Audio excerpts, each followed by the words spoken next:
Benjamin, vous êtes iconographe. Pouvez-vous nous parler de votre parcours? Alors, mon parcours, j'ai fait des études de photographie. Notamment, j'ai un DEA, j'ai un DEA en esthétique de la photographie. Ensuite, j'ai enseigné la photographie à Paris 1 pendant 4 ans à des étudiants qui étaient... avant, j'ai travaillé en labo photo et pendant plusieurs années en couleur. Et ensuite, j'ai enseigné la photographie à Paris 1 à des étudiants qui étaient en DEA de cinéma, en maîtrise et DEA de cinéma. Donc, c'était l'histoire et l'esthétique de la photo. Voilà. Et ensuite, je suis venue à l'iconographie.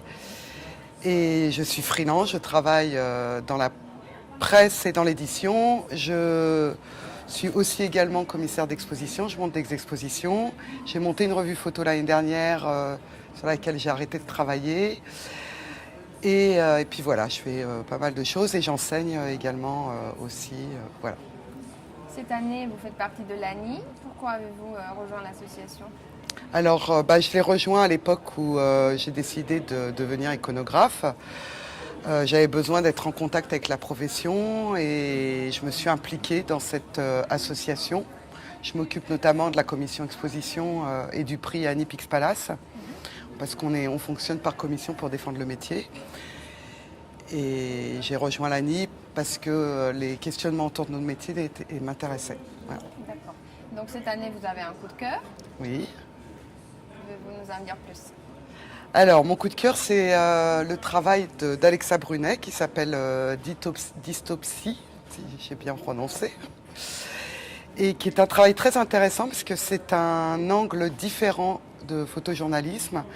C'est-à-dire qu'au lieu de travailler sur un événement, elle anticipe sur une actualité qui est très importante dans nos sociétés à l'heure actuelle, puisque notre société est en train de changer.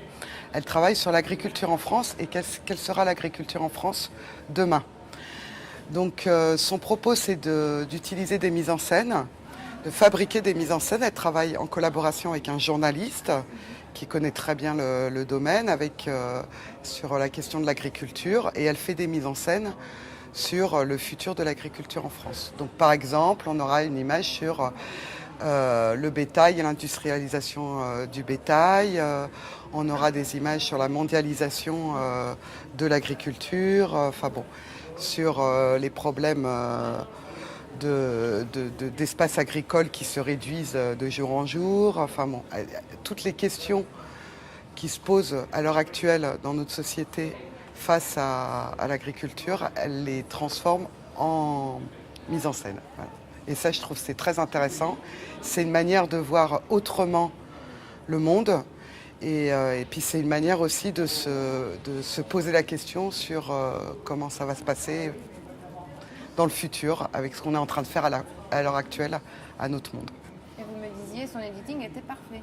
Et son editing était très bien fait puisque en fait c'est des formes tableaux. Chaque image raconte une histoire. Donc elle peut en avoir 5 comme elle peut en avoir 15.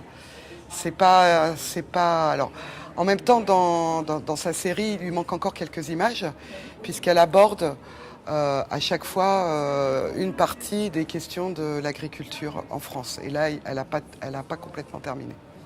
Je vous remercie. Voilà. Au revoir. Au revoir, merci beaucoup.